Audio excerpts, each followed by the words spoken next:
Eu vou compartilhar minha tela aqui para a gente reagir a esse vídeo juntos.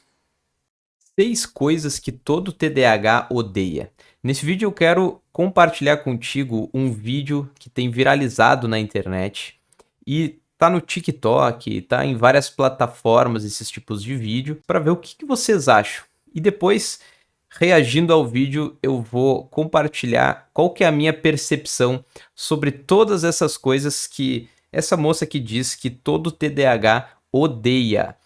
Pelo que eu vi aqui, eu entrei no perfil dela, ela é uma neuroterapeuta e ela diz que tem TDAH e autismo. E ela compartilha vídeos na internet e esse é um exemplo deles. Eu vou compartilhar minha tela aqui para a gente reagir a esse vídeo juntos.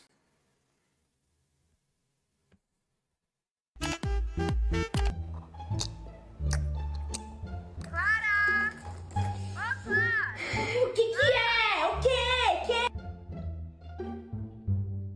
Para de me cutucar aqui, ó. Se eu quiser. Oi. Por que você não me avisou isso antes? Tchau.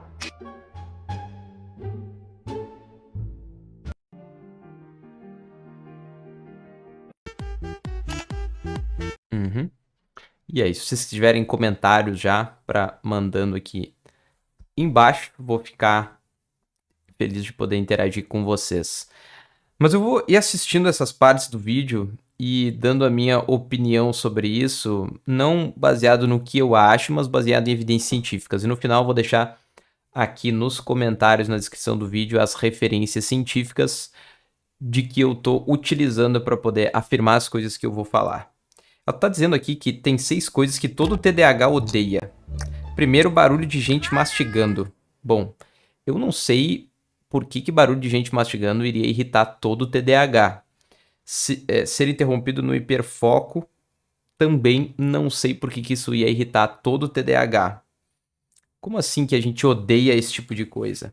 Assim, eu fico chateado quando eu tô focado em alguma coisa. Hiperfoco é quando a gente está tão focado que a gente esquece do resto à nossa volta. Isso pode acontecer com quem tem TDAH. Mas assim, se alguém me interrompe, bom, não significa que eu vou odiar aquilo. Não significa que todo TDAH vai odiar ser interrompido. Eu acho que é uma questão, assim, que na internet hoje a gente tem muito, né? Que é generalizar sobre sintomas como se tudo acontecesse com as pessoas com TDAH. Deixa eu olhar os outros aqui, ó. O que é? O quê? Gente que conversa cutucando. Como assim eu odeio gente que conversa cutucando? Eu não tenho problema com isso. Eu tenho TDAH e não tenho problema com isso.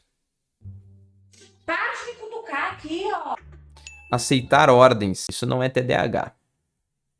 Oi. Por que Mudança de rotina inesperada.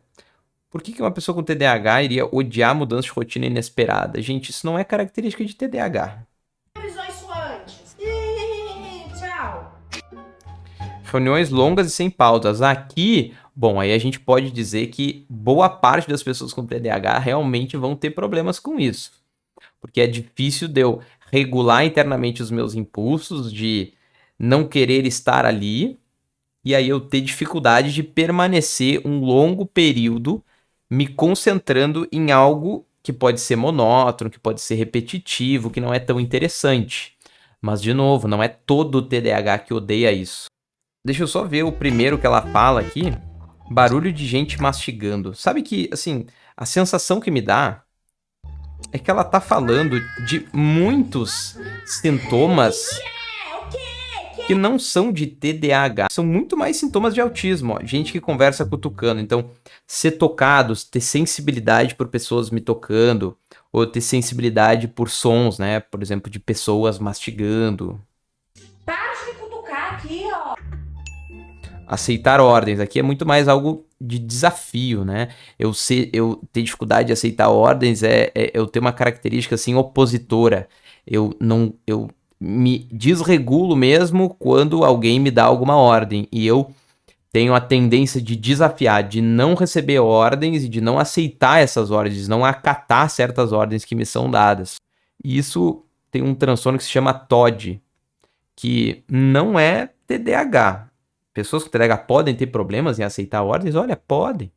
Mas assim, não é uma característica de pessoas com TDAH necessariamente. Né? E aí no final, mudança de rotina inesperada. E tem uma outra coisa, reuniões longas e sem pausas. Sabe que assim, boa parte dos sintomas que ela tá falando aqui, das coisas que acontecem, são muito mais de autismo, que a gente encontra muito mais em pessoas com autismo do que necessariamente pessoas com TDAH. Ela diz que tem autismo, né, pelo que eu vi no perfil dela. E parece que ela tá se confundindo aqui entre o que é sintoma de autismo, o que é sintoma de TDAH. E eu acho que é importante a gente entender algo aqui, gente, assim, ó. O TDAH, ele é um transtorno e ele está relacionado a sintomas que todos nós temos. Todos nós temos desatenção, todos nós temos hiperatividade, todos nós temos impulsividade. O ponto é que as pessoas com TDAH, elas têm o exagero dessas características. Então, não é como se tu tivesse ou não tivesse a desatenção. Tu tivesse ou não tivesse hiperatividade e impulsividade. Não, todos nós temos. Então não é uma questão de sim ou não. É uma questão de qual a intensidade. Qual que é a frequência, intensidade e prejuízo que causa esses sintomas que acontecem com aquela pessoa. E nem todas as pessoas com TDAH, digamos que a gente chegue no diagnóstico de TDAH, nem todas as pessoas com TDAH têm os mesmos sintomas. Inclusive, elas têm uma heterogeneidade muito grande de sintomas. Então, são muito diferentes. Umas pessoas têm mais desatenção, outras têm menos, outras esquecem coisas, outras não necessariamente esquecem e perdem objetos. Umas se organizam mal, outras não se organizam tão mal assim. Então, é muito heterogêneo. Tem pessoas que são mais hiperativas, outras não têm questão de hiperatividade, inclusive tem até uma ausência disso, né? Em inglês tem um termo que aí não tem nada a ver com o que eu vou falar exatamente aqui, é muito técnico, mas é Sluggish Cognitive Tempo, que é um fenômeno que está relacionado a um TDAH muito mais desatento, que tem uma dificuldade no processamento das informações e tem a dificuldade, muitas vezes, muito mais específica de desatenção. Então, o que eu quero dizer é que o TDAH ele é muito mais complexo do que todas as pessoas com TDAH odeiam essas coisas. Porque todos nós temos características que são encontradas em pessoas com TDAH. TDAH é algo, os sintomas de TDAH é algo dimensional. Então, de 0 a 100, o quanto que eu tenho esses sintomas? Se eu tiver, digamos, acima de 70, então eu tenho TDAH.